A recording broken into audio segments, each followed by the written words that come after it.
Tony Khan has purchased Ring of Honor.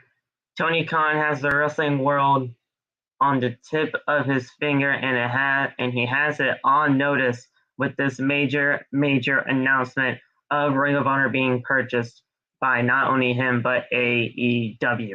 AEW Revolution is this Sunday, and man, was this a great go home show before that event. AEW Revolution is looking like it's going to kick WrestleMania's ass when it comes to just the actual level of professional wrestling that is going to be on that show. If you don't like what is going on here in the world of professional wrestling when it comes to AEW, I don't know what you're even really truly watching at that moment in time. This is going to be an amazing night for the podcast. All I ask for you guys is to meet us on the other side of this intro. This is the only place you guys want to be on your Wednesday night. This is Outside the Brand. We'll talk to you guys in just a little bit.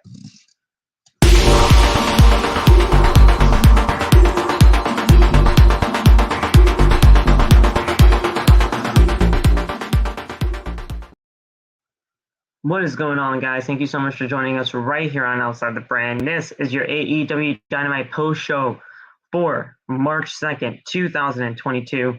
I am your host, Phil, and of course, this is Outside the Brand. I want to thank you guys so much for joining us right here on your Wednesday nights, wherever you may be.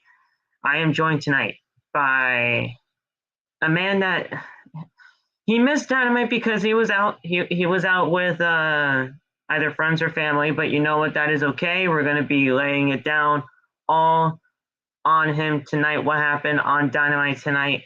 And man, this news of Tony Khan purchasing Ring of Honor is absolutely big for the world of professional wrestling, man. I am psyched for this. And this is just it's honestly monumental. This is huge for the world of professional wrestling. Man, I'm freaking sick, dog. The day I decided to go out, they just happened to have a great show, man. Ugh. I'm sick, bro. I gotta watch it now. See, now I got news as to what this entire purchasing of Ring of Honor entails. There was a press release that went out as pretty much when Tony Khan actually purchased the brand known as Ring of Honor, pretty much the company known as Ring of Honor. A press release came out as to what all of this entails. He now owns the video library of Ring of Honor. He now owns the brand assets of Ring of Honor and the intellectual property of one of, if not the biggest independent promotions in the entire United States. All of this is now being run by Tony Khan. Tony Khan actually paid $30 to $40 million for this deal to go through, and it continues to make AEW a destination spot for professional wrestlers in the world of professional wrestling. It marks a new chapter in the sport, and I honestly could not be more proud of this announcement. Everything that you know as of right now, with how much money it took to do this, with what this kind of purchasing entails, what are your just overall thoughts on this? I mean, we know of Ring of Honor. We know Ring of Honor had to take a leave of absence for a little bit because of just some intellectual property reasons, or even just Sinclair media trying to, honestly take it down from within. Everything about this now, I really don't see anything bad coming from this. This could honestly be a really great platform for professional wrestlers and just Ring of Honor as a whole. Yeah, I mean, giving Ring of Honor the place they needed to start over or start again, I should say. It's very it's a bold move, but I think I trust the move, because as far as I know, everyone in AEW, as far as like management and creative and stuff like that, they really enjoy the sport of wrestling. You know what I'm saying? It's not there's no other hidden agendas. You know what I'm saying? So I don't see this Ring of Honor move being anything besides great for Ring of Honor and great for AEW, because some people that may want to sign to Ring of Honor may not want to do anything with AEW, but AEW also has the huge marketability because they're on TV every week, So it kind of works in both. But I think it's great that all of the released Ring of Honor wrestlers now have now somewhere to wrestle. How are they gonna since is he gonna make a separate show for just them, or are they gonna how's that gonna work now? See, now here's the thing. I saw a ton of actual avenues as to what this could honestly entail for what this could honestly be. People can say that honestly, at this point in time, we might be able to see AEW's version of SmackDown be a part of this entire ideal. With Ring of Honor being its own kind of brand and everything, and how everything could honestly entail, we can honestly see this big roster that we all know AEW has get some more time in this Ring of Honor type of ideal. And now with everything going on with Ring of Honor now being purchased, it can honestly be this version of SmackDown, and we can really see some great things on both sides. I really don't see anything bad between this partnership. I think Tony Khan knows what he's doing. I think Tony Khan knows what he's doing, and the way he's treating his workers, and everything in between. But I want to ask you this. Now, we all know, I highly doubt Tony Khan's going to be at the helm of this too. Tony Khan has a lot to deal with everything going on with AEW as it is. He's partial owner of the Jacksonville Jaguars. He is running AEW. I highly doubt that he can honestly juggle also running Ring of Honor as well. What do you think can happen on that front? Because it's a lot to juggle with, especially now purchasing Ring of Honor for $30 to $40 million. It's a lot to take in. Well, I assume he's gonna end up hiring more people to help him out, because him doing all that by himself seems like something he shouldn't really do. Might really mess yourself up on that, as far as workload and stuff like that. But I mean, I think that before making this purchase, he made sure that I hope that he made all of his he had all of his affairs in order, as far as people helping him and people going through each step with him. So it kind of works in a way where it's not something that where he purchases Ring of Honor and then we still forget about it. You know what I'm saying? Right. Hopefully he has people to help him out. That's all. I just hope he has people to help him out, because he definitely has a lot on his plate. Now, what if Cody Rhodes has something to do with this? In what sense? What if Cody Rhodes actually is going to be the one to kind of take the helm of Ring of Honor? Because we all know his flag kind of reigns supreme in Ring of Honor before even really AEW became a thing.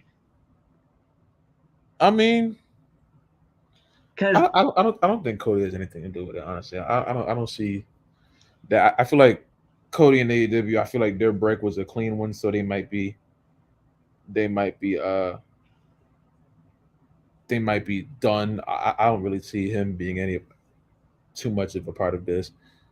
Not that I can think of. I'm not saying it's completely impossible, but I definitely don't see why he would. Because I'm taking a look back at his press release when he left AEW. The key phrase that we pretty much referenced when all of that news kind of broke out on February 15th, that and this was an exact sentence from this press release made by Cody.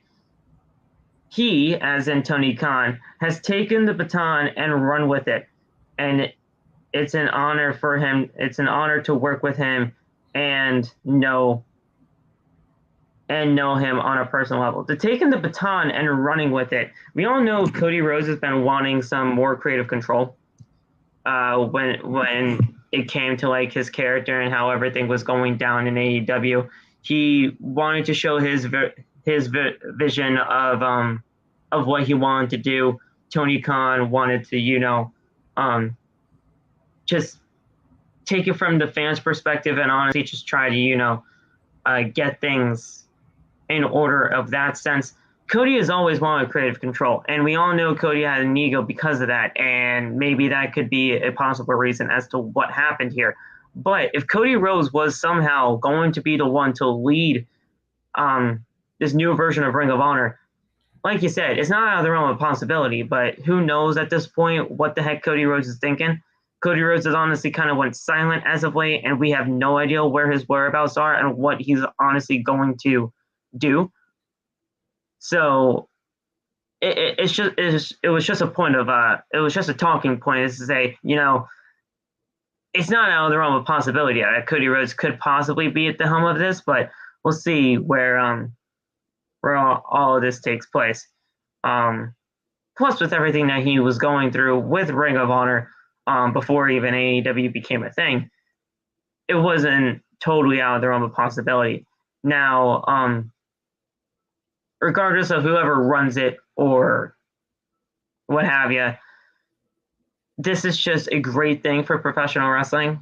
And I am just ecstatic to see what's going to be taking place. It's just going to be a fantastic talking point within the next few weeks as to see what's going on here. Do you think Ring of Honor can honestly have a TV deal now because of all this? Yeah. Can we see Ring of Honor on TV? I'll be surprised if they didn't. I think they should. Before anything really gets moving, I think they should do it. We already got 2 TV networks that are very happy with AEW and TBS and TNT. We can totally see Ring of Honor be a part of the weekly schedule for professional wrestling. It's going to add another show that we could possibly watch every single week. But if it gives more exposure to Ring of Honor, what's the harm in that? Yeah, I think they should go for it. It's only going to do good if it's run the way I believe it will be. So, why not? Find a channel like Spike TV that used to have wrestling on it and doesn't anymore.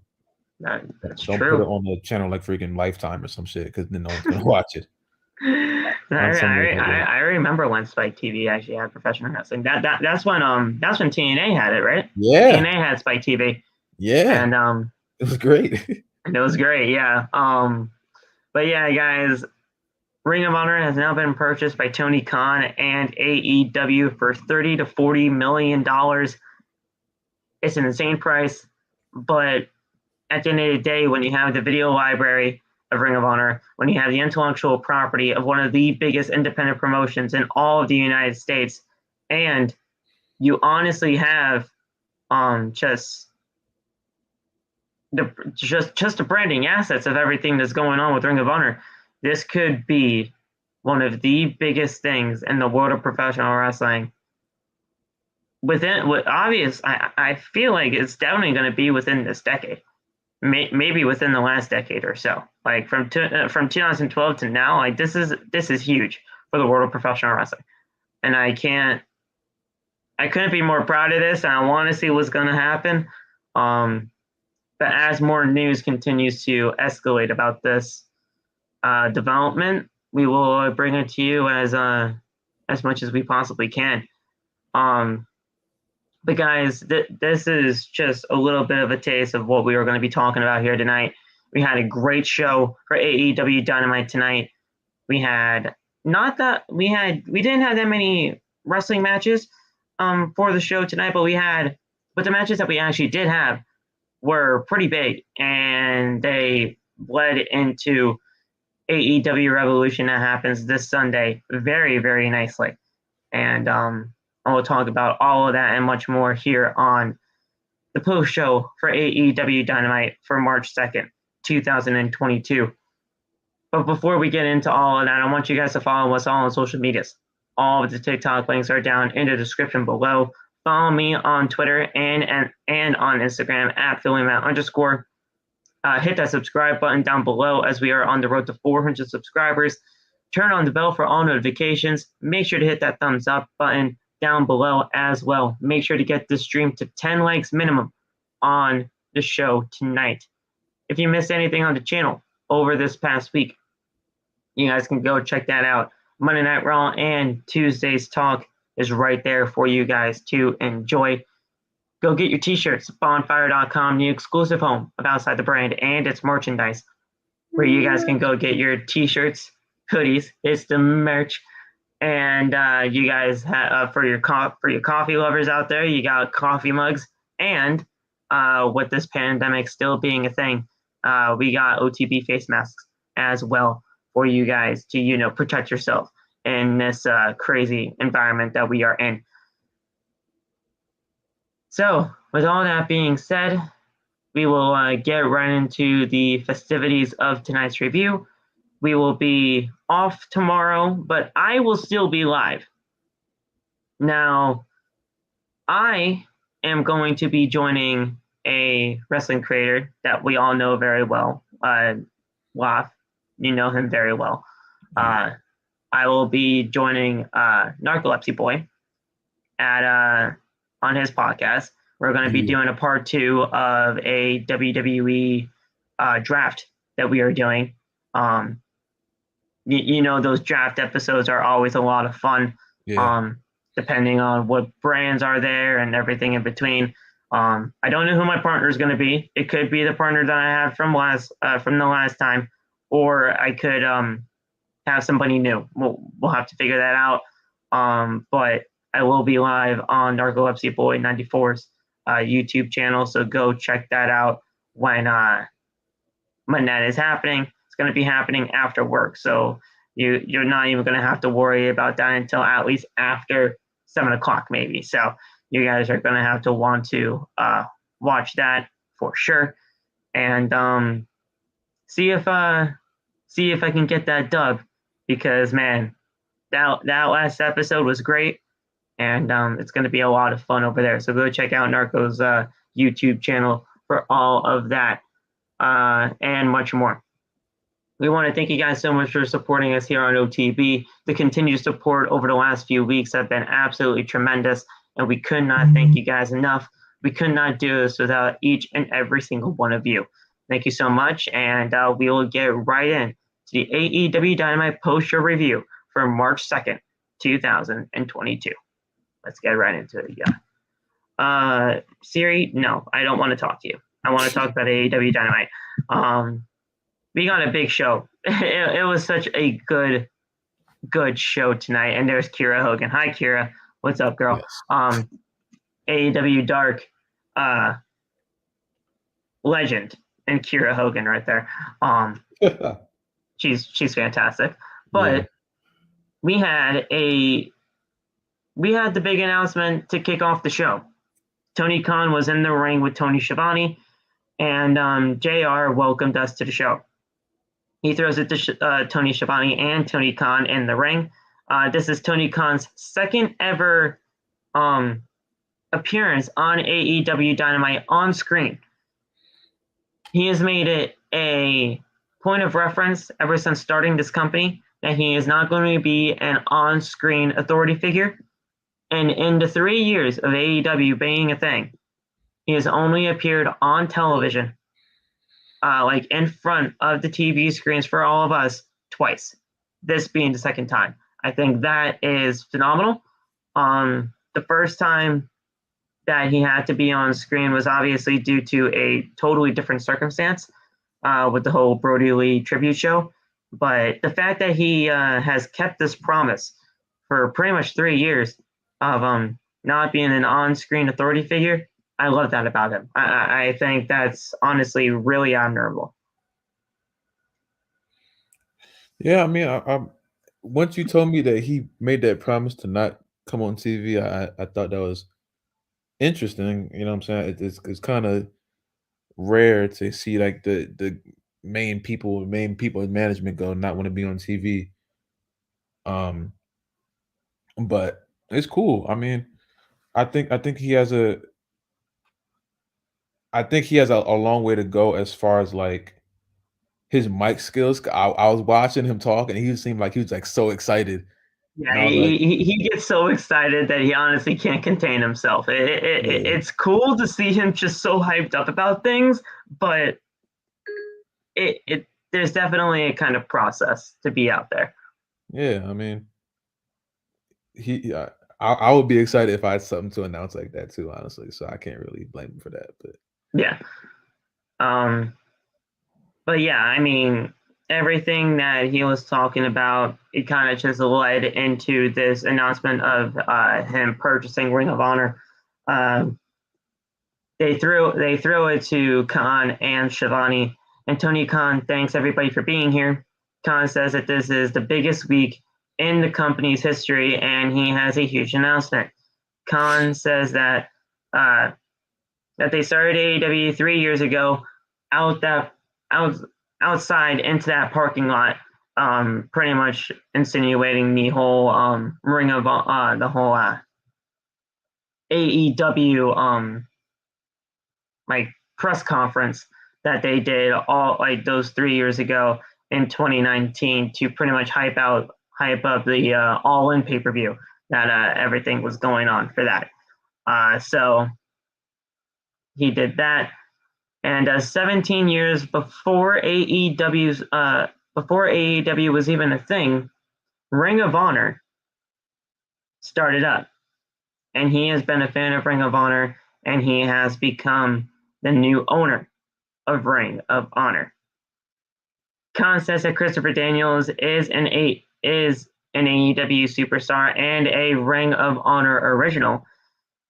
Khan then stumbles over his words pretty badly up until this point, but he's pretty much getting to the point of saying that we are going to be having the first ever Ring of Honor main event kick off the show tonight, and that is Christopher Daniels taking on Bryan Danielson. And we'll have that match kicking off the show right now. Justin Roberts does the introductions. Danielson makes his entrance, followed by the fallen angel Christopher Daniels, and we have the match. Like you said, it takes a little bit of time to get used to being out there in front of everybody on the mic. Um, it'll just take time for Tony, and he gets hyped up for these things a lot. It seems like he has a big announcement almost every single week, but regardless of that fact, when it comes to this type of a special announcement, like a Ring of Honor purchase and just pretty much being in partnership with this company, how can you not get excited? I'd be stumbling over my words too, trying to figure out how to really kind of deliver this and honestly put it into um, the right frame of mind, because this is a big deal and he wants it to be a big deal.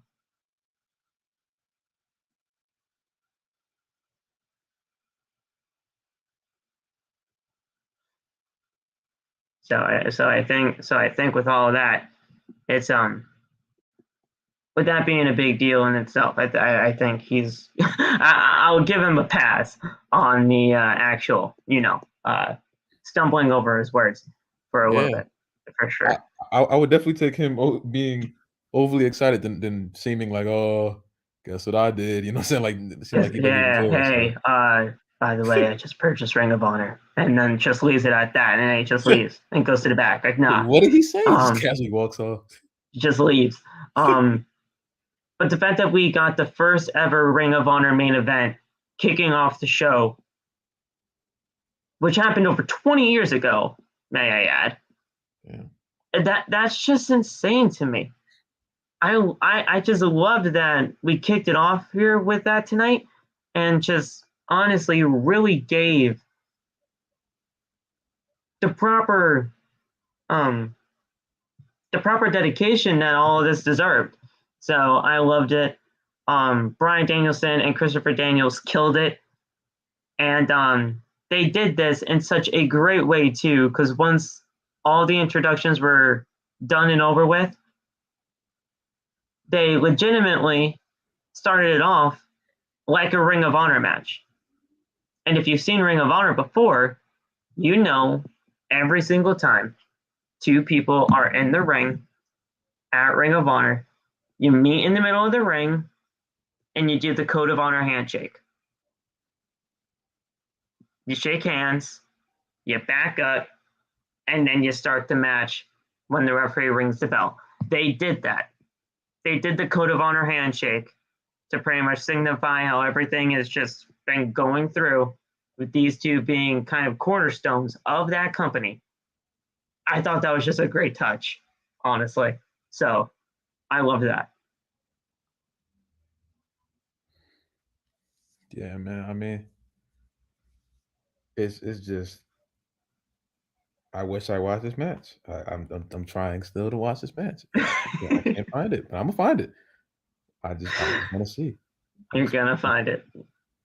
Wait, tell me this? Did Christopher Daniels do the best moonsault ever? There was an attempt. There was an attempt. Are you kidding? Yeah, no. There was an attempt. He didn't. You know how Christopher Daniels. You know the Arabian press, right? Yes, yes, The sitting moonsault, right? yes. I'm gonna tell you right now, there was an Arabian press. That's absolutely amazing. So so there was an Arabian press in this match, but I'll be going over like pretty much half of this match right now, so that you guys can so that you can at least get somewhat of what happened here. Danielson hit a clothesline and then kicks him kicks him in the face, and then followed by an STO. Danielson gets a boot, and Daniels then hits him with an iconoclasm cover for a 2 count. Danielson then hits a German suplex and then a running strike in the corner. Danielson then hits chops and kicks in the corner. And then Daniels hits a crossbody. Danielson reverses it into a pinfall for a 2. Pinfall back and forth happen in this match, evenly matched, and strikes back and forth happen after all the pinfalls. Daniels with some jabs. Danielson with a hard palm strike, just slaps him right across the face, and then a rolling elbow covers for a 2 count. Danielson rakes the eyes and punches Daniels off of a Hurricane Rana. Then Christopher Daniels hits a flatline and goes for the BME, for the best moonsault ever. Danielson then reverses it into a triangle sleeper. He hit him with a triangle hold. He caught him in the triangle hold as he was going for the best moonsault ever. Fucking flawless was that. Danielson, while the hold was applied, had hit elbows to the temple of Christopher Daniels while he was still holding on to the triangle choke. Daniels passes out, and Bryan Danielson gets the win here on AEW Dynamite.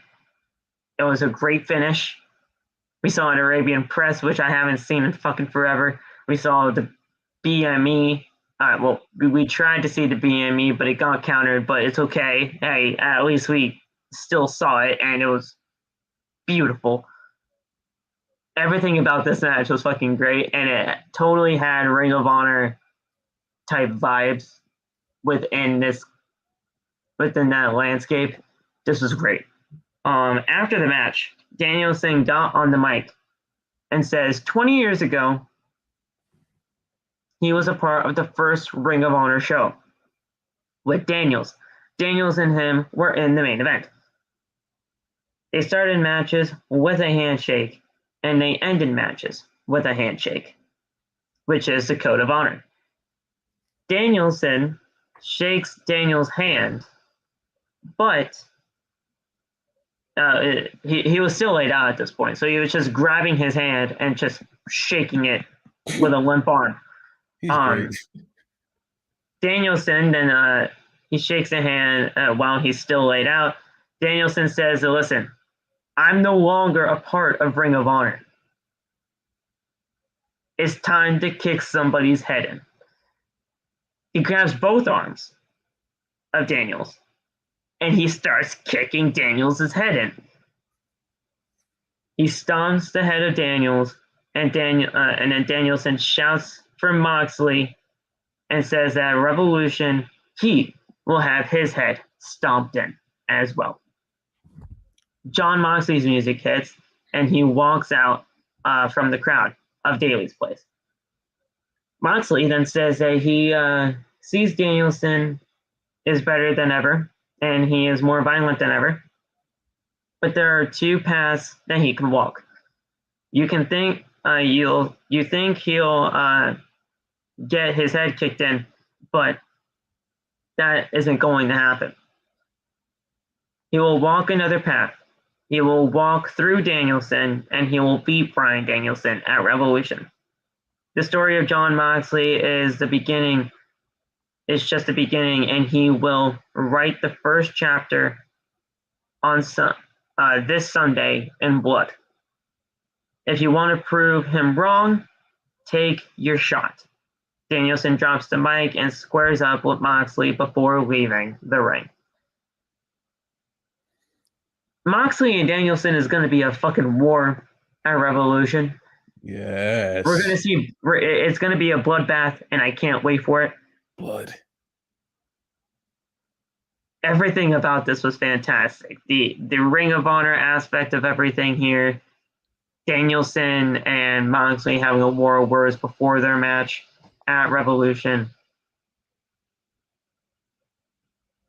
I couldn't be more happy with the beginning of this show, man. Like, I was super hyped up, and I knew right from everything that was happening in those moments, I'm like, this shit's gonna be a great show tonight.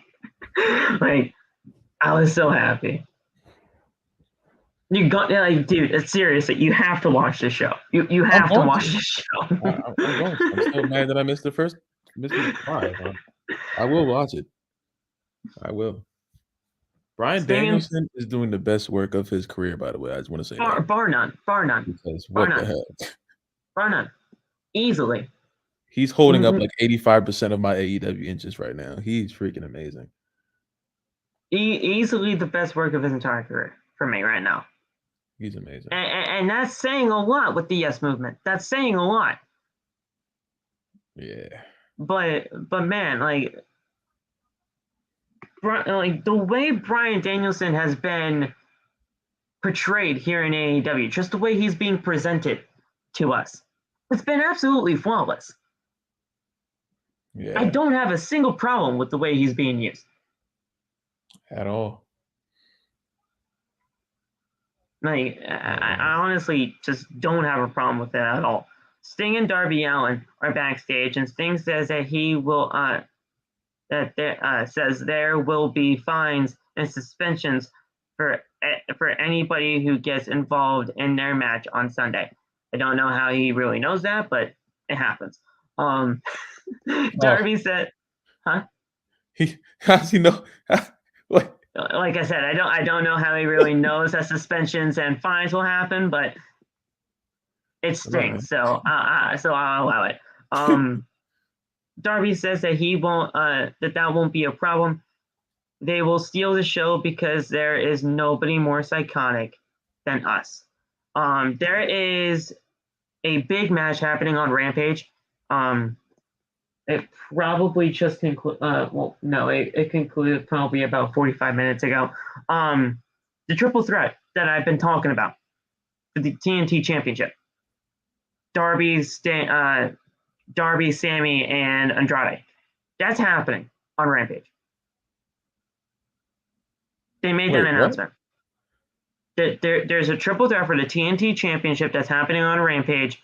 Darby, Sammy, and Andrade. Oh, that might be pretty That's good. happening on Rampage this Friday. That sounds pretty nice. And it's going to be live. That sounds pretty nice. I thought this could have happened at Revolution, but they're doing it on Rampage. I'm perfectly okay with that. And we have Keith Lee in a match on Rampage too. They got to get more people to watch that show because I really want to watch it. But I mean, they got to put more intriguing matches on there because the matches I've seen so far on Rampage are not the most exciting, at least for me. Yeah, no, and plus, like I said, with this one being live with Keith Lee and that triple threat on the show, I think people will be more inclined to watch it. But you're right with the way that things have been going on for AEW as of late for Rampage, with it being taped and everything. It's it doesn't really build that much interest because we all know it's taped, and they just put matches to put matches on there. So if you put it live on a better hour, I know some people will get more interested in it. But with that triple threat and Keith Lee in a match, I think people will always try to, go out of their way to see something. At least I would hope, because Keith Lee is here and that triple threat should be amazing. We come back from commercial break and FTR make their entrance for the Casino Battle Royal. Out next, Top Flight. Now, if you don't know who Top Flight is, Locke, no idea. You know Dante Martin, right? Yes. He has a brother named Darius Martin. Oh. who's been out of action for the better part of a year because he tore his ACL on an episode of Rampage. Damn. Yes. Damn. He's been out of action for the year, and this was his return tonight. Okay, cool. They're known as Top Flight, and they started this battle royal with FTR. Now, this was pretty much your I'll just say it like this in simple terms for WWE people out there. This was a tag team Royal Rumble. Okay. Every 2 minutes, a new tag team would enter, and there was 15. There were 15 tag teams a part of this match. So it's a tag team battle royal / Royal Rumble, whatever way you really technically want to put it as. But we had FTR and Top Flight start the match. The next entrant then was the Acclaimed. I'm just going to run through the entire way things were going down, and then we'll get to the final three teams, because the final three teams were pretty good here. So we had so the Acclaimed were out next. Then it was the Dark Order members, Alan Angels and 10. We had Butcher and the Blade up next. And then we had the Varsity Blondes. We go into picture-in-picture, but the next entrant was Santana and Ortiz, followed by the Best Friends and Chuck Taylor and Trent Beretta. The next entrant were Dark Order members Evil Uno and Stu Grayson, followed by the Young Bucks. Then the Gun Club, or the Ass Boys, followed by Brock Anderson and Lee Johnson,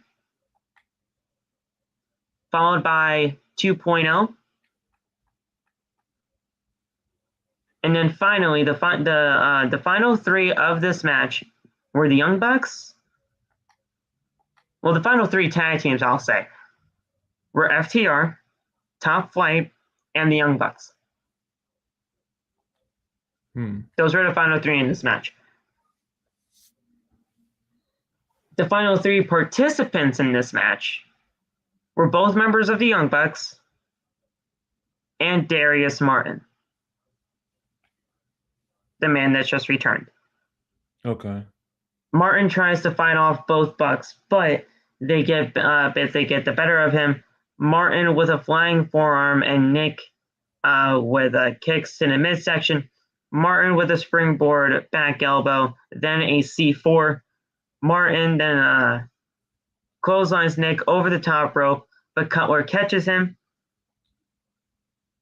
Martin does eliminate Nick and then nearly eliminates Matt, but he hangs on. Matt then throws Martin over the ropes, but he hangs on, and then Martin tries to suplex. Both men get hit with strikes on the apron, and Matt Jackson hits a low blow. Matt then hits a super kick as he waves Martin goodbye, and Martin falls to the floor. The Young Bucks win the tag team battle royale. Now, this wasn't all just due to them having them just winning. They did actually have some help here. Red Dragon, who is also a part of this match, part of the match at Revolution. They were out there and they were actually helping the Young Bucks get there. Now, this is going to be a great match at Revolution. The Young Bucks versus Jurassic Express versus Red Dragon. I think that's going to be an absolute banger. I kind of had the Young Bucks winning this anyway, but Darius Martin, I'll tell you this right now. After having a year, after being out of action for a year, this was one of the best showings for this kid that they could have ever done for him. I loved the way that they had him return, and they had him go to the very end. Even though he didn't win, this is a big showcase for him. And you know what? It just proves that he is back and better than ever, and he'll be back with his brother, being one of the best tag team divisions in the world. Yeah, I definitely got to watch this match to see what was going on, but yeah, I'm gonna just watch the match on this one. I'm just watching the match. I'm not happy the freaking Bucks won because I do not like them, but I mean, yeah. I'll tell you this: they put the young kid over. Even in the loss, this kid is going to be looked at as one of the as a good pillar for tag team wrestling with his brother. So it's not going to be. By the way, guys, for all those WWE shows out there, Darius Martin is not buried. Thank you. Thank you. I know people would say it.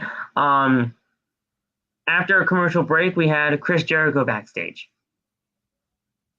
And as we all know, he will be taking on Eddie Kingston at Revolution. He says the entire world is buzzing about his match with Kingston at Revolution. Jericho says that Kingston is finally becoming a big star, but it's hard to relate to him since he has been a big star all along. In AEW, he is the big one. Does Kingston think that he has what it takes to beat him? If Kingston can beat him, Jericho will shake the hand and tell him that he has undying respect for him. But if he loses, and he will, says Jericho, he will laugh in his face and tell him to GFY. Santana and Ortiz then appear. Jericho offers a fist bump, and they take it. Jericho asks if they were good. They shake hands, and they walk away. Jericho then says, I always got your back. Looks like the Inner Circle is okay for right now, but I'm telling you, with there's going to be something happening at Revolution. I don't really technically buy this for a second. That's what I was going to ask you. Like, I thought that last time I was watching, like, I thought they were about to break up or something. Yeah, so I don't technically buy it for right now. Something's probably in the works, but as of right now, what they're showing us, it looks like they're okay. But Jericho telling Kingston to go fuck yourself after this loss, potentially, that's not really going to be a good sign. So we might actually see this again. I don't know if we want to see this again, but I just think Eddie Kingston needs to win this on Sunday. So we'll see what happens. We then, this was so fucking good. CM Punk makes his way to the ring. Okay? I did see that. I did see this. This was fucking great. Holy crap. This was great. So he makes his entrance. Punk says that he used to wake up, look himself in the mirror, and ask if he was the bad guy. He never really had an answer until a week ago. He was certain Max was the bad guy. What Max did last week, bearing his soul on national television, it takes a lot of courage. But he can't shake the feeling he is being gaslit. He doesn't think Max is lying, but he questions his sincerity. He doesn't know if it matters. There's a famous picture of Punk very young with Stone Cold Steve Austin. After lesser men framed Austin for taking his ball and going home, Punk didn't judge him. He has seen MJF take out Dean Malenko, who suffers from Parkinson's. He has seen Max say awful things about Brian Pillman Jr.'s dad, and about Darby Allin's uncle. Is Punk Dr. Frankenstein and MJF is the monster? There is nothing that he can say, but there is something he can do. He wants Max to come out to the ring just to talk things out. One-on-one. Talking in the ring. Punk says that he's done horrible things. He used to be MJF. He was so full of hate. He poured alcohol down an alcoholic's mouth. He poured ashes of Paul Bearer over the Undertaker. He didn't say those exact words, but he said, I poured a dead man's ashes on the dead man himself.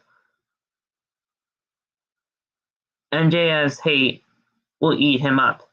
Respect isn't given, it's earned. This is bigger than wrestling. This is about an 11-year-old kid who looks up to MJF the way that MJF looked up to CM Punk. This morning he asked himself if he was a good guy. The answer was, he sure is trying. He extends a hand for a handshake. MJF shoves the hand, but hugs CM Punk. Punk doesn't know what to do. He doesn't move. But then he hugs MJF right back. MJF, once after the hug is complete, he then kicks him between the legs. He kicks him in the balls. MJF then hits a heat seeker pile driver on the CM Punk, then takes off his button-down shirt to reveal a shirt of a picture, the picture that we've seen over the last few weeks between CM Punk and the young MJF. FTR were fighting off security as they were trying to get to CM Punk. Spears hands Wardlow the Dynamite Diamond Ring, and Wardlow hands MJF the Dynamite Diamond Ring. He slips it on the finger and he punches Jericho, and he punches CM Punk. Spears then gets a dog collar, wraps it around CM Punk's neck to hang him over the ropes. MJF gets on the mic and calls Punk a stupid old man. He is a snake. The greatest trick the devil has ever pulled was make people believe that he doesn't exist. That was one of Punk's old lines from back in the day. At Revolution, he will prove that he is the devil himself. Spears then pulls on the dog collar and chain, pretty much hanging CM Punk from the ropes, and he was all bloodied up at this point. And at this point in time, Sting, Darby Allin, and Sammy Guevara all run down to make the save as they all scatter throughout the Daily's Place crowd. The Daily's Place crowd. This was fucking fantastic, Loft.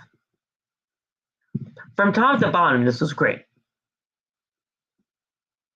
Yeah, CM Punk got caught in the false sense of security, and he fell for everything. I didn't know what was happening. I went on Twitter and I saw this, and I'm watching. I'm like, what? How did we get here? And then I watched the whole thing, and that probably was something that was like that's gonna go down as a moment this year. I feel like when 2022 is over, I feel like that right there. If the match doesn't itself, that right there is going to be a moment, because that's like an insane visual of like Punk just freaking hanging from the ropes and MJF just screaming at him. I think that's great. I hope this match it like delivers. I believe it's going to, but it's like I don't want to overrate it as before it even starts. But this is going to be one of my favorite matches on the card for sure. 100%. The way that they used everything about this, they used some of CM Punk's old lines. They used some of what CM Punk has done in the past to kind of just insinuate that honestly he could have been a monster all along instead of MJF, and he was pretty much insinuating that if he was saying all of this and all of this was true, I honestly could be the one that created this monster. So he was pretty much insinuating all of this. He was trying to get himself out of this false sense of security, but he couldn't take the guilt much longer, and he wanted to get this all out. And now that he did, and he fell right into MJF's trap, and this was everything that he was planning on doing and more. This was just a great segment. What a way to end it. And then we have the match on Sunday. I'm excited. I really am.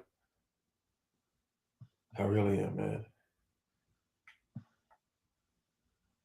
We come back from commercial break, and Tony Schiavone is backstage with Keith Lee. Ricky Starks and Powerhouse Hobbs then interrupt. Lee says, listen, this is the second time that you guys have interrupted me. And if you guys interrupt me again, there will be nothing left of Ricky Starks. Starks says that if he shows up on Rampage, he won't make it to Revolution. Lee says that he will be there. It's time for the tag match between Dr. Britt Baker, D.M.D, and Jamie Hayter versus Thunder Rosa and Mercedes Martinez. This was great. 4 great women in this women's division having a tag match that'll set up Thunder versus Britt at Revolution. I loved it. But the way that they actually ended this, dude, I was fucking shocked.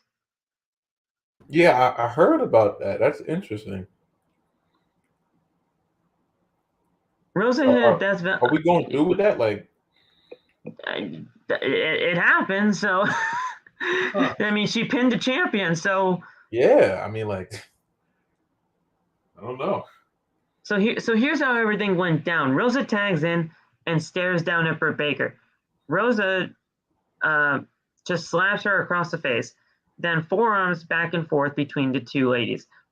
Baker then avoids a stomp, and Rosa hits a Death Valley driver cover for a 2 count as Hayter breaks up the pinfall. Rosa then does a roundhouse kick. Martinez with an exploder suplex.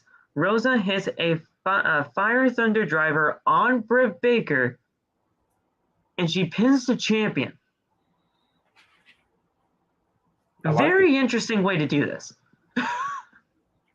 Are you trying to tell me something? Don't make me get excited. I don't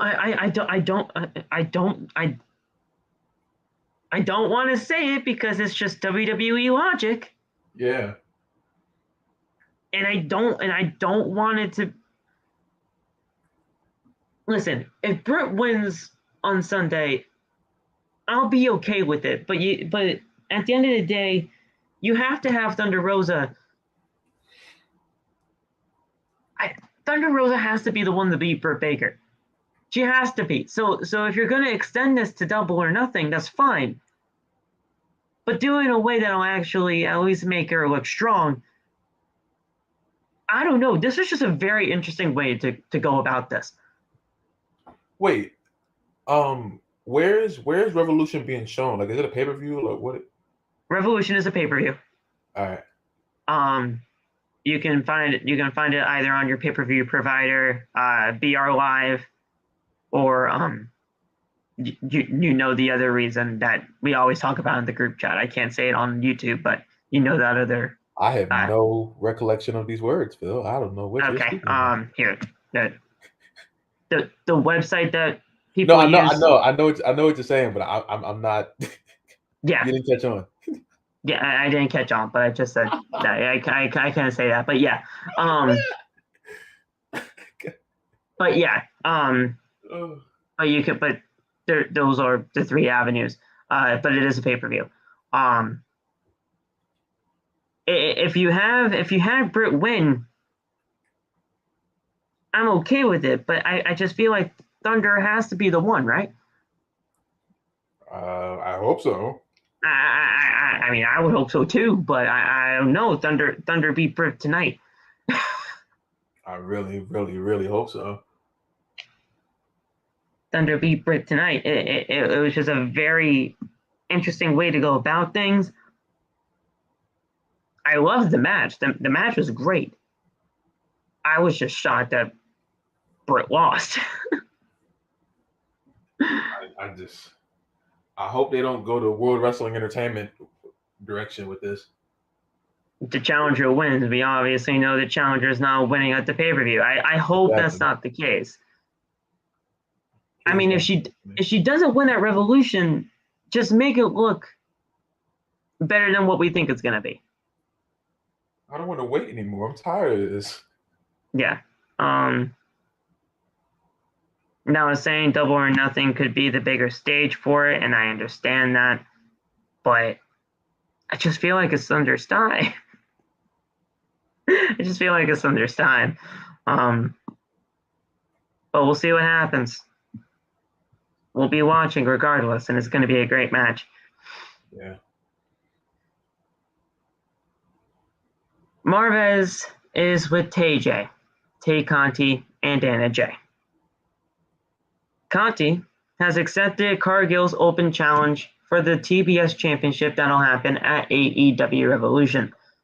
Cargill then interrupts before they can even say anything else about the match. And Sterling says if Conti harms a hair on Cargill's head, they will take away that opportunity faster than you can say the words jiu-jitsu. Anna Jay then holds Conti back, and Cargill and Sterling leave. While Cargill just continues to keep saying, that bitch, that bitch, that bitch, that bitch. And then we cut back to the ring. That bitch. That bitch. Now the reason why you're probably asking why faster than jiu-jitsu. She's a black belt in jiu-jitsu. Oh really? Tay Conti is, yeah. Oh. So Marvez was asking Tay how she was going to be able to use that type of a background in her match against Jade. So that's why this whole jiu-jitsu thing was kind of like a major talking point in this promo. So yeah, I'll be excited for that match though. Jade Cargill and Tay Conti are two great women's professional wrestlers, so I can't wait to see that. Yes.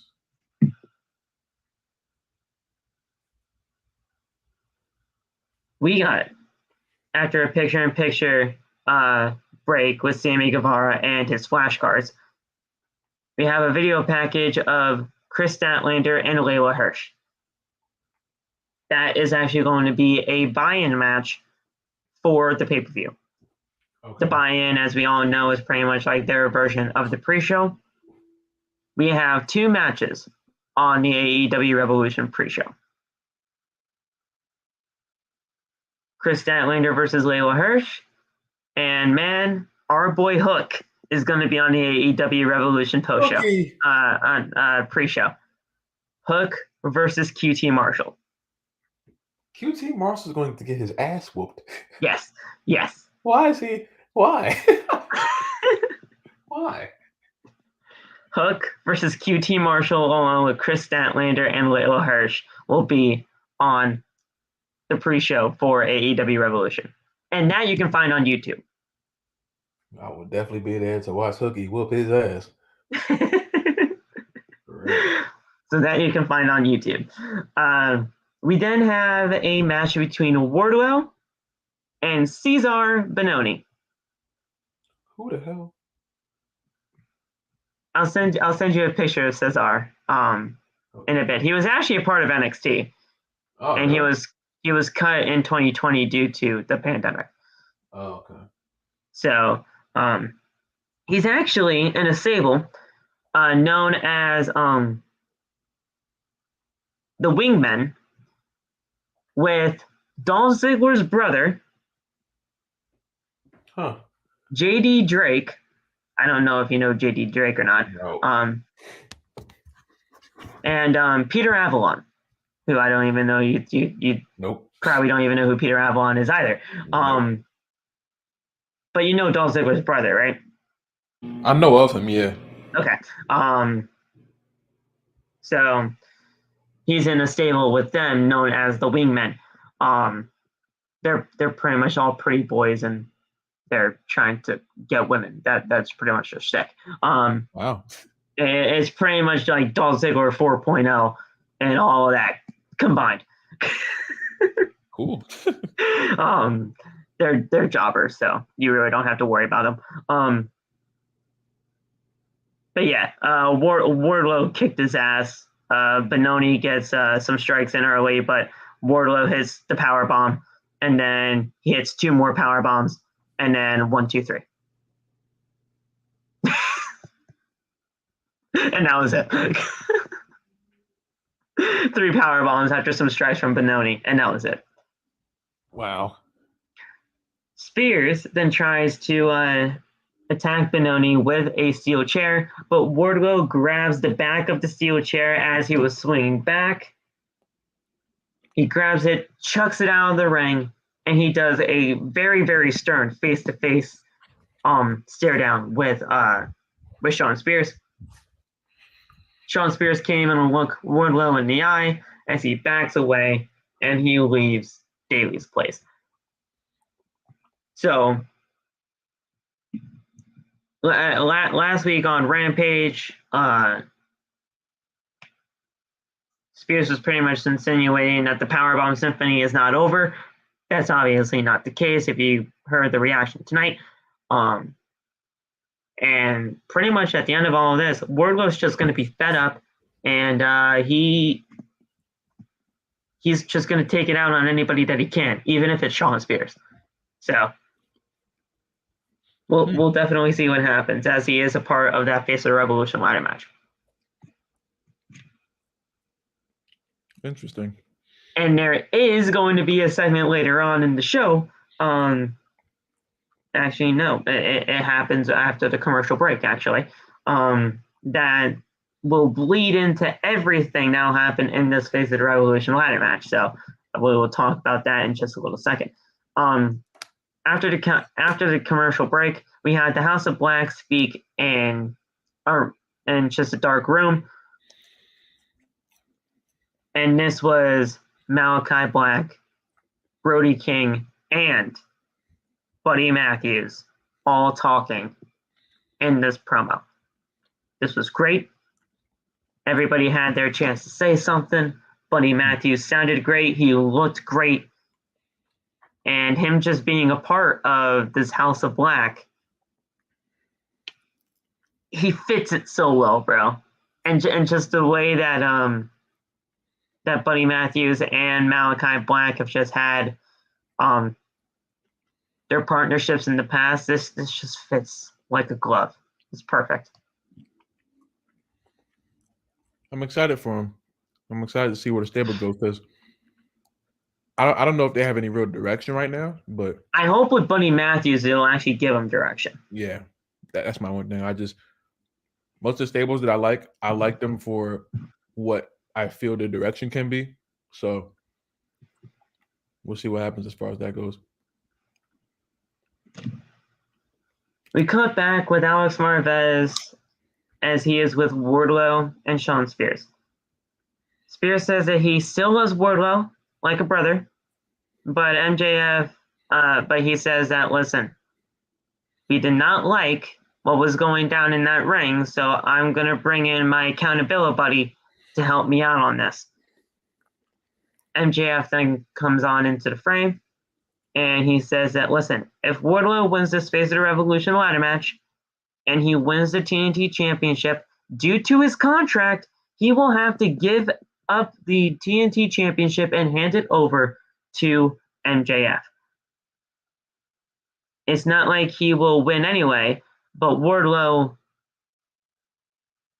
but regardless, he'd have to hand over the championship regardless. Wardlow says, yeah, I might not win because I've been too busy making sure that you're winning all the time. Wardlow says it's just because he's too busy helping MJF win. MJF then comes back into frame, slaps the fuck out of Wardlow, and tells Wardlow, listen, you better not take my kindness for weakness, because you are not a professional wrestler. You are a bodyguard. You work for me. You don't work for AEW. So you better get your head on straight. You better win that. You better win that ladder match. You better win that TNT Championship, and you better hand it over to me when it is all said and done. Wardlow will be on the street if he does not do what MJF says. And that's it. I'm telling you right now, with that just segment alone, bro, and you're going to have to look back into this just to really see how the intensity was really amplified in this. You got your Face of Revolution ladder match winner right there. Or if he loses, that can mean more stuff for this long-term storytelling face turn for Wardlow.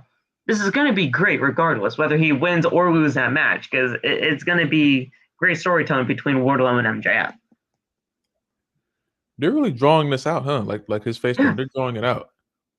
Yeah, and I like it. You only have one chance to do this. Yeah, that's a good point. Yeah. You only have one chance to do this. He's been a part of MJF's side for pretty much the entirety of these 3 years, taking all the shit that MJF has put him through, having Wardlow pretty much be too busy making sure that MJF wins all the time, like he said in his promo. It has all the makings of having a great reaction when it does happen. We just gotta be patient. The long-term storytelling is what it's all about here, and I'm loving that we at least have this type of reaction, because everybody wants it. Everybody's clamoring for it. Yeah. But we just gotta, stay patient, and eventually it'll come. I mean, the crowd, the crowd is damn near there already. So it's just now they just got to pull the trigger. So He is the most over babyface while being a heel. Is Wardlow.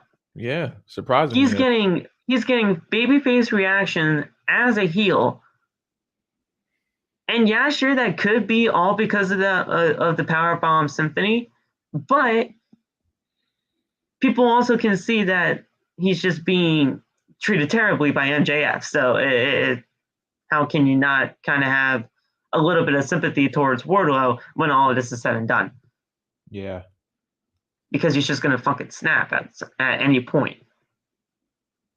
Whether it happens at Revolution or we could be seeing this at Double or Nothing, it's just gonna be a great thing, and I can't wait for it. We then had the main event, trios match, 6-man tag, Hangman Adam Page, John Silver, and Alex Reynolds taking on the team of Adam Cole and Red Dragon and Kyle O'Reilly and Bobby Fish.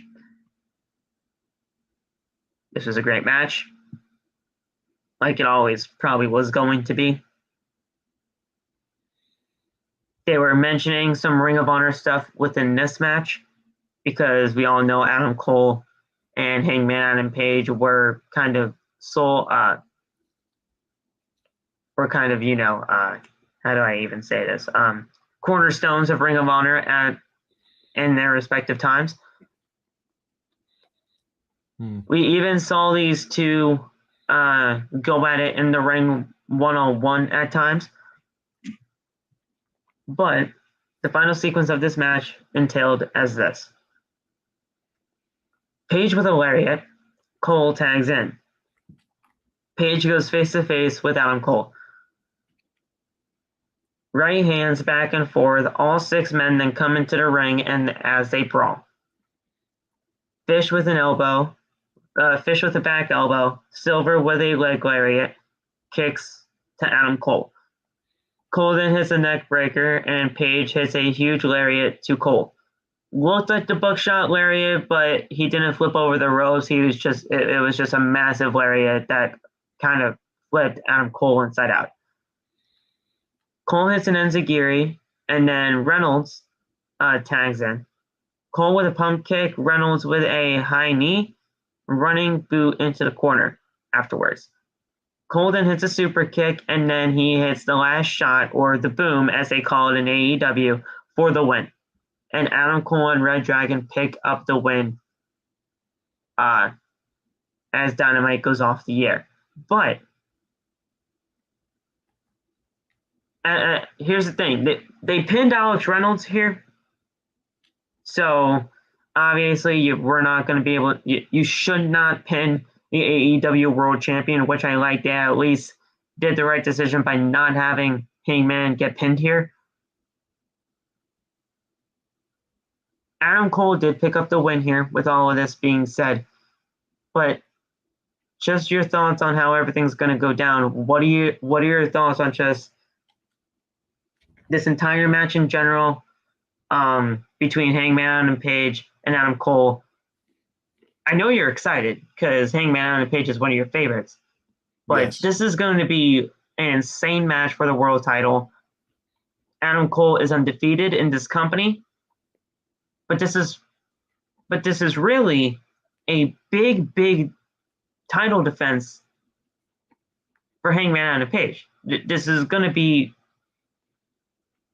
a huge test. I mean, I know a lot of people want AEW to pull the trigger with Adam Cole right now. It's just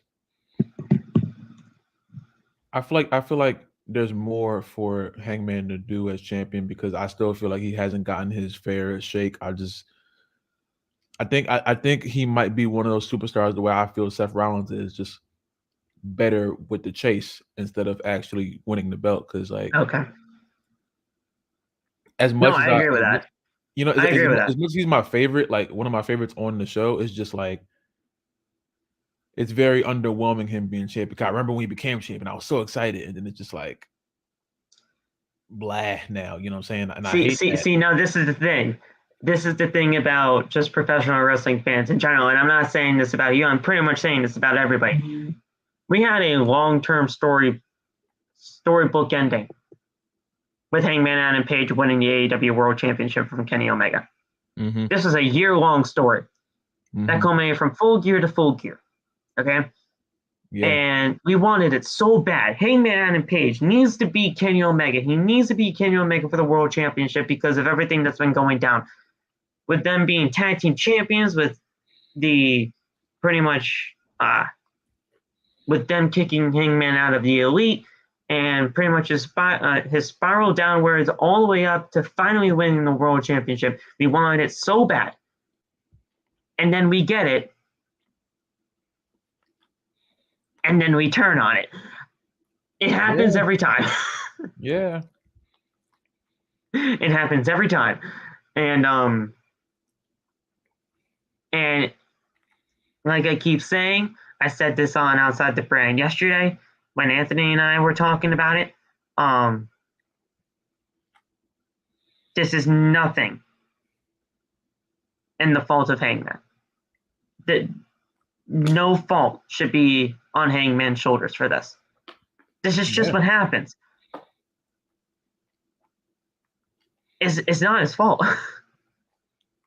Not to mention, I feel like it's also something to say that, as far as I know, as far as I've experienced with this company, their booking of champions has been pretty damn good. But for some reason, this one just isn't it, and I don't know why. See, now here's the thing. I kind of have a theory on this, and you can jump in on this if you want.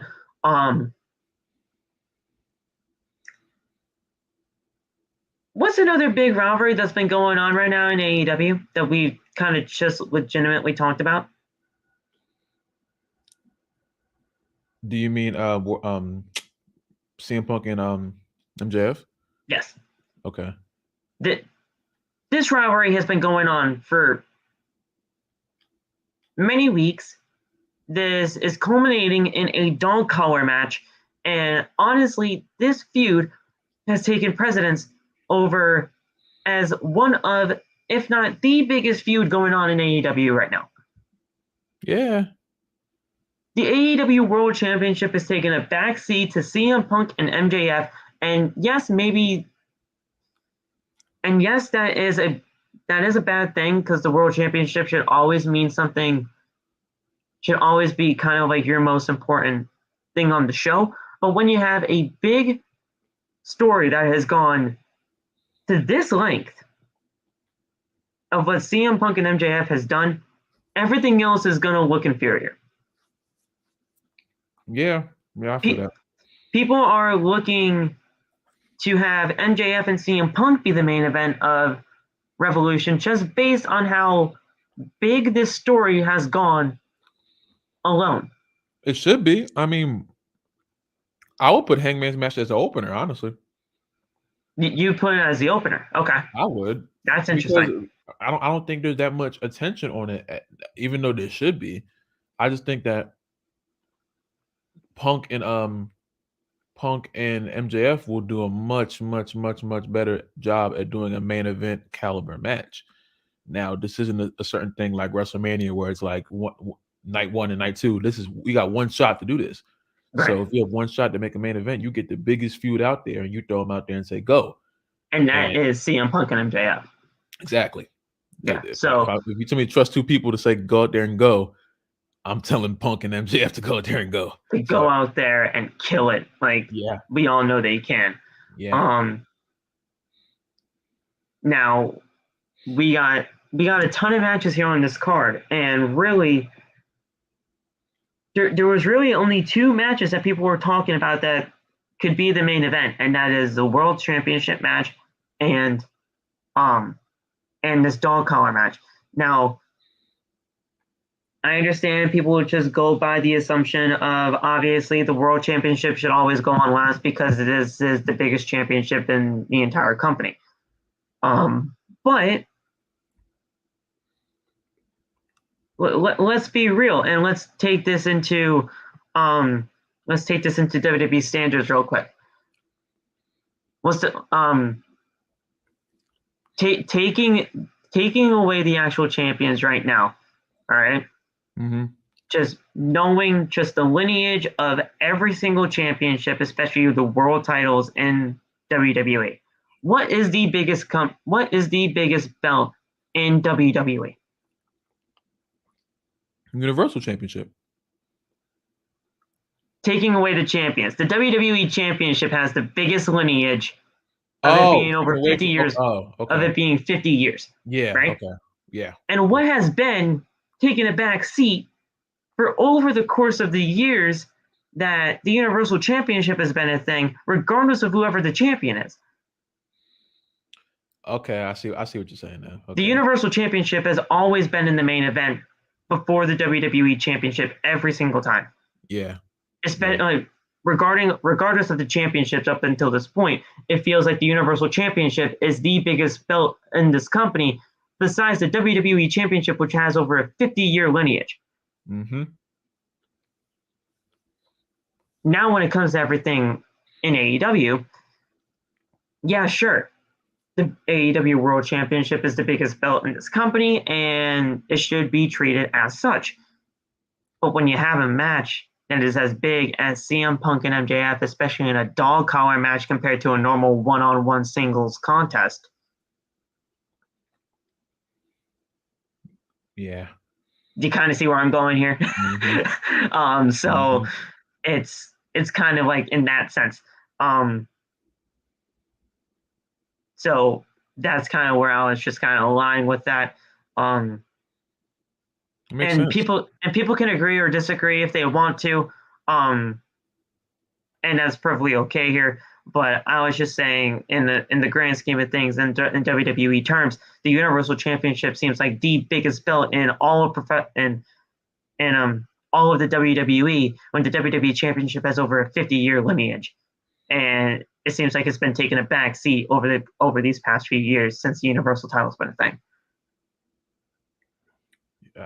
So I was just trying to relate it to both companies and how things are going for those two rivalries. Now, let me ask you this: do you think the feud between Punk and MJF, say if like MJF was world champion, do you think the feud will be better or worse?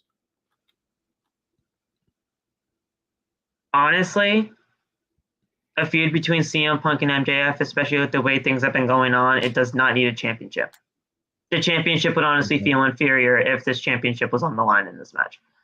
Okay. Do I feel that whoever wins this match at Revolution between CM Punk and MJF could propel themselves to a world championship opportunity? Absolutely. If MJF beats CM Punk, he's going to be the one to go to Hangman Adam Page at Double or Nothing, for sure. Yeah. Now, if CM Punk wins this thing,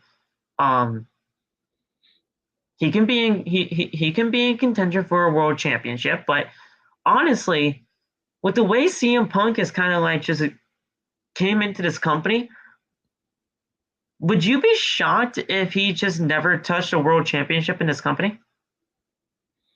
I don't think he needs to. I'd be shocked. I really don't think that he needs to. I think we know that CM Punk is a world champion caliber superstar. You know what I'm saying? So it's like, I think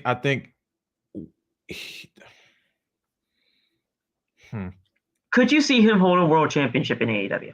Yes or no? No. I don't think it's needed. I think if they proposed that to him, I feel like he would say no.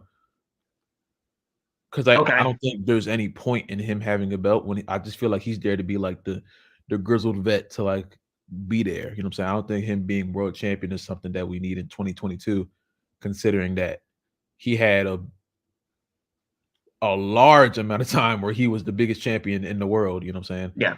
And even though that was in two different companies, two totally different companies, obviously, but it's just like there's still that level of like he's been at the top of the mountain, you know.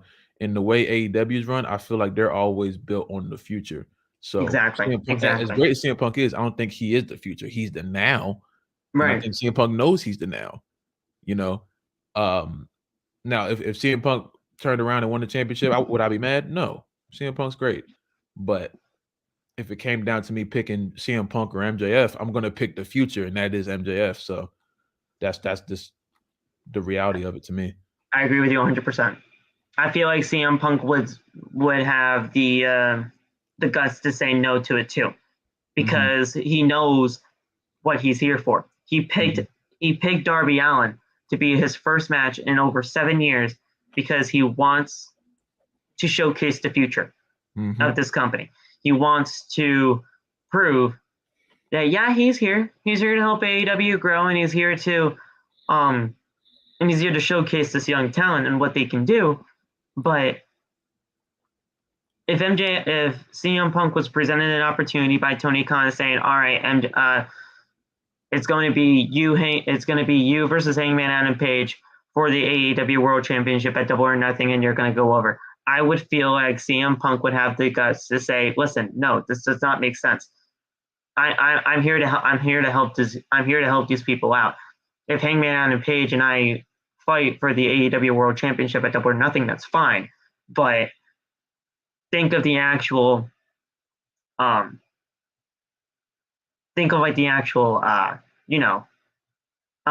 that Hangman could have by beating a guy like me, by beating a guy like CM Punk, who's obviously been all around the world, who's been champions all around the world, and who have had just honestly one of the best careers within at least the last decade. So I feel like he would have the guts to say no, and he'd say, "Listen, I'm all about the future here. Let's try to make this make sense so that we can have Hangman win and go over here so that he can look like a very strong world champion." I think that would be, I would hope that would be his mindset.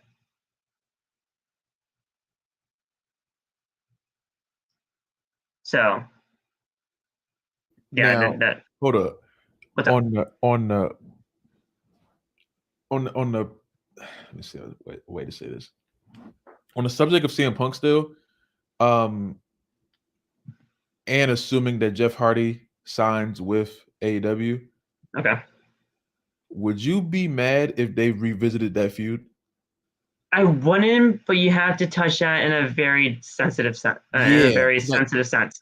Exactly. You have to touch that in a very sensitive kind of way, because the way that they've done CM Punk and Jeff Hardy in WWE, and compared to what they can do in AEW because of it being TV 14 to a PG product, you have to figure this out in a very sensitive matter. Yeah. And it's like I don't want the public reception to be bad, because I know, as much as I don't like AEW for the most part, I'm not one of those guys who be like, "Oh, they're stealing content from WWE," you know what I'm saying? But right, yeah. I know that will be like the first thing once people realize that they're running the feud back. If they were to do that, that would be like the main scrutiny. But it's like I'm with open eyes with that, only because I know what AEW can do with that feud, considering how great it was even in its PG state. You know what I'm saying? Right. Yep. So like it would be the same thing if Punk went to TNA when Jeff was there, and then TNA also had that little, like, they were pushing their content to adults too, so they also had like a little more leeway. You know what I'm saying? So they can make it a lot more. Now, when you get to something where it's like, it gets to my opinion overboard with Jeff Hardy and Sheamus when they were just, let's have a bar fight, like, you know what I'm saying? That I never liked that to begin with when that happened, but yeah.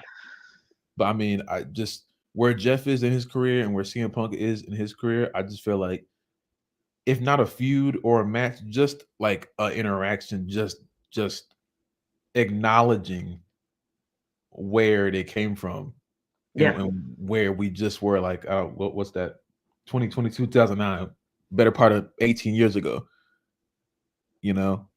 So I had that thought a few times. I'm still like on the fence about Jeff actually being in AEW, but if he were to go there, I would be very sad if we never got any interaction between Jeff and Punk at some point, you know, and in some capacity for sure. Now, I also kind of want to stay on the path of Jeff Hardy for just a quick second. There's another rivalry that and this could honestly be very, very slim, but we remember that brother versus brother rivalry that happened for WrestleMania 25. Mm-hmm. Would you think they'd kind of have to do a touchy type of a sensitive touch when it comes to a possible rivalry between Matt and Jeff, if that ever happened in AEW? Because I think it would have to be such a sensitive because of everything that happened on that one. Because you had an Extreme Rules match at WrestleMania 25, if I'm not mistaken, and it was a big story with, I believe, Jeff Hardy got electrocuted by his own pyro. Yeah. A house, but I don't know if the house burning was not really technically part of the story, right? They kind of just brought that in. I think that really happened because Jeff's dog died. Yeah. And so they kind of just brought that into the story. Yeah, I believe so. Okay.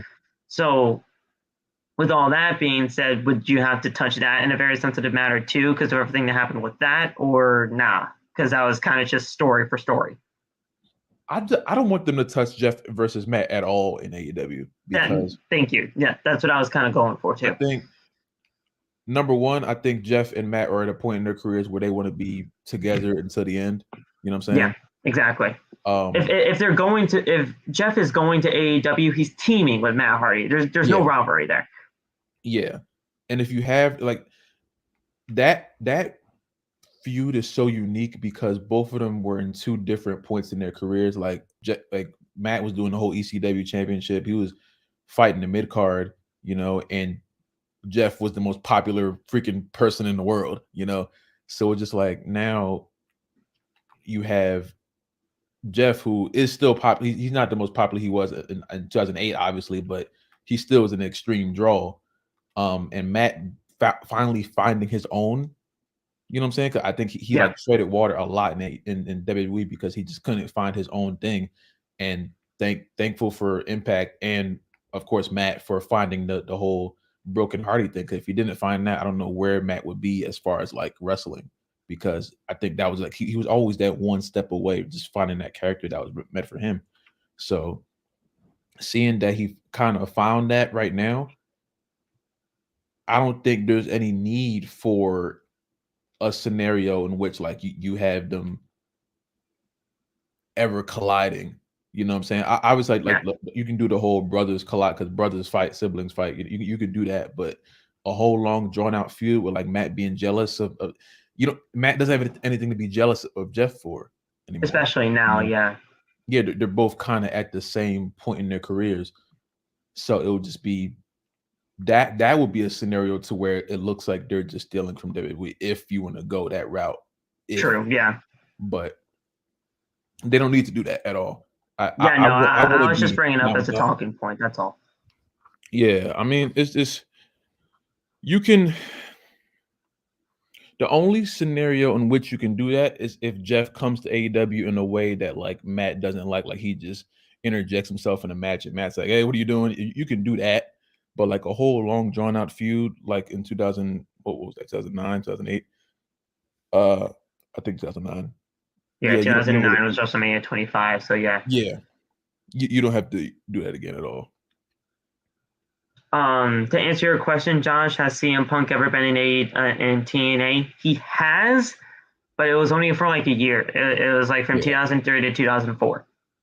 It was like you could find like a few matches, but it was like early TNA NWA days, like 2003 2004 time frame, and honestly, TNA wasn't even really. It wasn't even really at its peak when. Obviously, when TNA was at a peak in like, I'd say 6, 7, 8, maybe, if anything. Yeah. So yeah, but yeah, Ring of Honor, obviously WWE, and where he's at right now in AEW. Those were really the three prominent promotions that he was that he was a part of. And now with Ring of Honor being bought by AEW, especially with the Ring of Honor Hall of Fame coming up, CM Punk being a part of it, Bryan Danielson being a part of it, Samoa Joe being a part of it. There's one other name. I'm forgetting it, but those three names just in general there, that's just going to be a great thing. We might actually see a televised version. I don't think it would ever be as big as the WWE Hall of Fame, because we all know how grand that is. But we could see possibly a small Daily's Place-like ceremony for that Ring of Honor Hall of Fame class, considering it's the first one ever. Yeah, that I think that makes sense. I mean, it like you said, it's not going to be a huge production like WWE, but yeah, but they can definitely get it done. They can definitely get it done. Especially in Daily's Place. Do you see how beautiful that Daily's Place look? Yes. Every single time they go to Daily's, like, it's so beautiful. And that arena is just outside, well, that amphitheater, I should say, because it's an amphitheater, not an arena. It's right outside TIAA Bank Stadium. It's right outside the Jacksonville Stadium. That's why they do the Stadium Stampede matches in Jacksonville Stadium. Huh. They do it inside TIAA Bank. Because it's just right there. I mean, why not? Yeah. And plus Shad Khan's the owner of everything, so Tony's father, he has it all. But yeah, I mean, that's it, guys. AEW has purchased Ring of Honor. It was a great show for the go-home show for AEW Revolution. It's going to be a great card, stacked with, I believe, now 11 matches. We did have 9, but with the addition of the buy-in matches of Hook and QT Marshall, and then Chris Statlander versus Layla Hirsch, I believe now we have 11 matches for this show. This is going to be a fantastic card from top to bottom. It honestly could blow WrestleMania out of the water, and I could not be more excited. We do have 11 matches now. I just looked it up. Yeah, it looks good to me, man.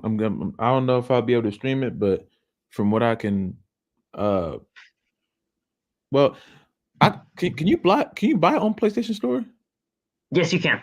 All right, cool. Yeah, I might just do that. Yeah, that's what I do all the time too. Yeah. Now I do want to make one more match announcement for AEW Rampage, because we do have one final spot being determined for the Face of the Revolution ladder match. And it is going to be Ethan Page or Christian Cage. Ooh. Because they will be facing off in a one-on-one matchup in a Face of the Revolution ladder match qualifier on Rampage this Friday.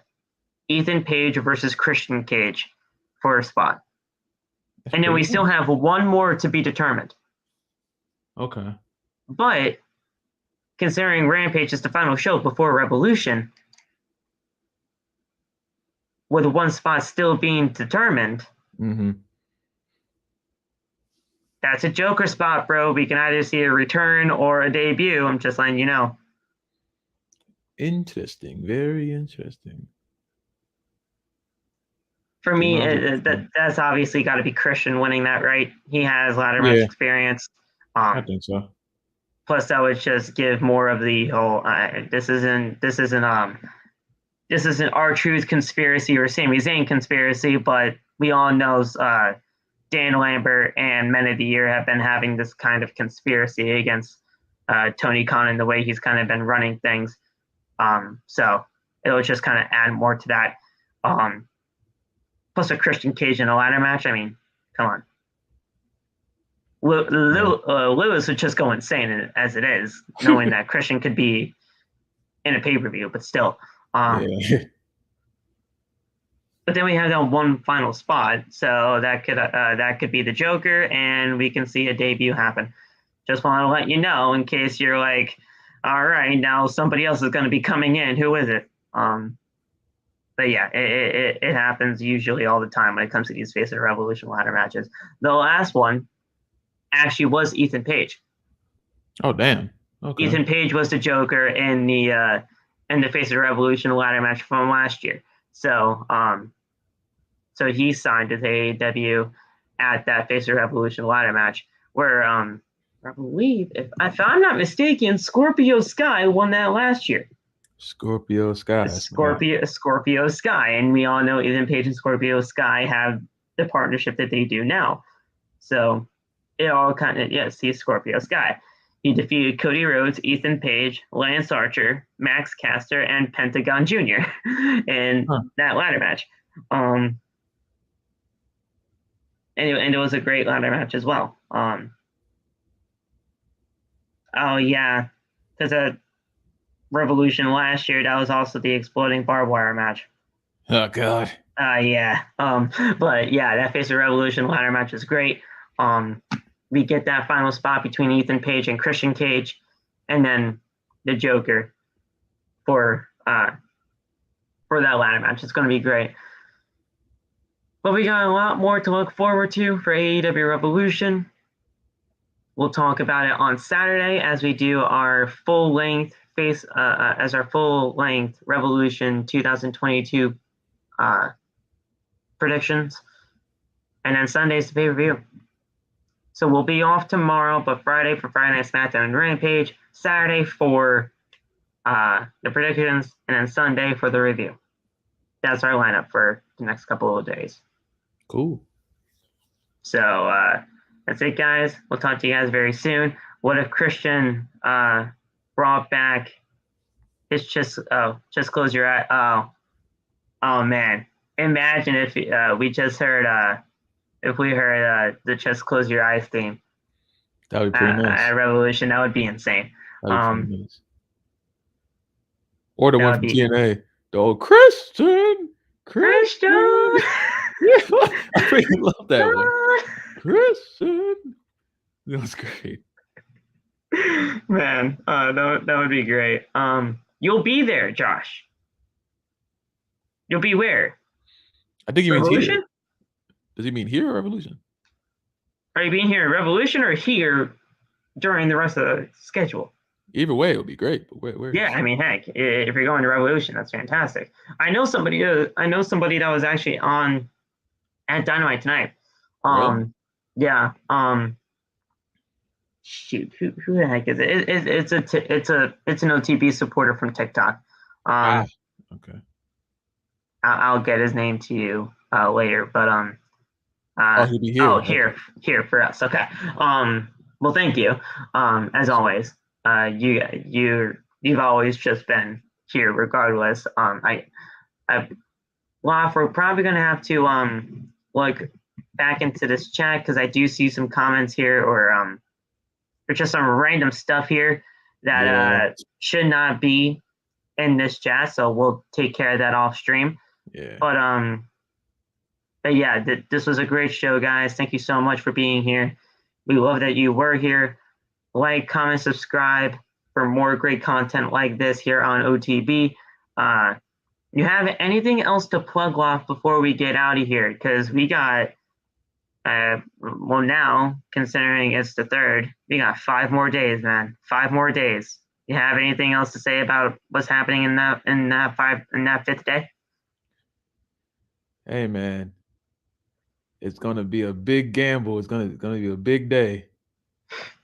See if I wasted my damn money on this game. The main menu looks a lot better than 2K20. It's not blinding you like 2K19. Yeah, exactly. Everything looks a little futuristic. Everything looks like it's right there. So we're gonna hope for the best. But yeah, one of us, if not all of us, will be live for 2K22's release. So check us out on Twitch. You know where to find us. And then we're gonna give our full thoughts on how good, bad, or indifferent this game is. Always check out the merch. Bonfire.com, the exclusive home of Outside the Brand and its merchandise. I will be live on my Twitch channel. It's the exact same name as my TikTok account. Loft, I'm pretty sure yours is the exact same as well as your TikTok, if I'm not mistaken. Loft Not Yes. Famous? Okay. Yes. So twitch.tv/Loft Not Famous, or however they actually do their URLs, and Phillymat_, the exact same names as both of our TikToks. We will be live for the release of WWE 2K22. I will be touching the game before the live. I'm going to be doing one match, actually, I'm lying to you. I'm not going to be only doing one match and then just saving it. I will be doing a couple of matches so I at least know what the fuck I'm doing, because there's a new control system here and I kind of need to figure that out so that I don't look like an idiot on stream. But I'll be doing a couple of matches off camera just so I can, get some feeling into it, and then we'll be touching all the modes in that stream. I won't be touching any modes during my off-camera time. I'm just going to go into play now, test a couple of things for control purposes, and then at 7 o'clock, I'll be live on Twitch, joining Loft in the festivities, while he's probably going to be live for pretty much 24 damn hours, probably. So it's going to be a lot of fun. We're going to have a lot of fun doing this. We've been live together before, or at least I've been a part of his lives before on chat, in like a party sense, but never really actually done like a dual live like this before, and I think it's going to be pretty cool. I think it's going to be, I'm going to try to get whoever, I have a few other friends that don't do like wrestling TikTok, but they have the game too. So I may be able to have like multiple people in the party as far as like audio goes, and then we might have like it's gonna be a lot of people there playing the game just at one time. So wherever you want to go, we're gonna be playing the game. So, and we can obviously test out that online feature too if people are going to be playing with us, just to see how those online servers are, because that could either be a hit or miss every single year. The last couple of years have been a miss, so we're hoping with especially the new PS5 connectivities and everything like that, it could be a hit this year for WWE 2K22. I will be doing an AEW Universe mode on Twitch. That's going to be a lot of fun, but obviously with 2K22 being out for probably the 3 days from the 8th to the 11th, everybody and their mother are going to try to get some great creations on the community creations at that time, but it's going to be a lot of work to get an AEW Universe mode together. So that's probably going to be in the work for the next couple of months. So stay tuned for that. But other than that, we are going to be doing a lot of other content for 2K22 for Outside the Brand. We decided not to do an Outside the Brand gaming channel. Mainly because we love this channel so much that we wouldn't want to, well, at least I wouldn't want to, and this is not like we want to just say, screw trying to build up another channel, because we can pretty much build up another channel ourselves. I mean, we built this channel up to the great heights that it's already been now. But if we have playlists of everybody's content and, easy to follow playlists for certain people, like if you have your own playlist for like your universe mode, let's say, or your version of 2K Showcase is kind of like it's a linear thing. We're all going to be experiencing the exact same thing. So I don't know how that's probably going to work out, but your version of your My Rise mode and my version of My Rise mode, that could be on two separate